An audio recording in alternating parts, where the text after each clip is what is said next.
Hello, Nomad Sculpt and Procreate, Teamwork, Part 6.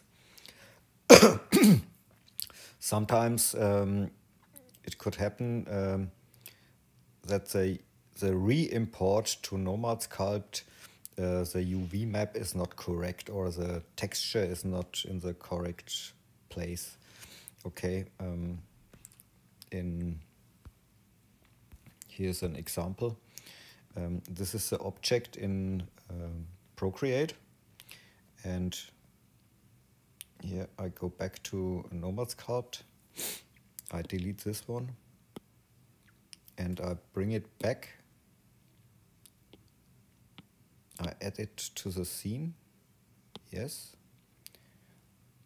This is the file. Select everything and open it. And this is what happens. And see the difference? This is the exported file. And in Nomad Sculpt it looks like this.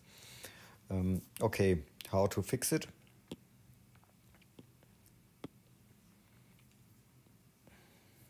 I delete this also.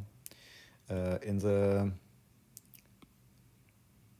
interface settings, here's a debug menu, and there is the second option is normalize UVs. Uncheck it. And let's re-import it again. Add to scene, yes. Select everything, open it, and now it's correct. That's it. Have fun with sculpting. Ciao.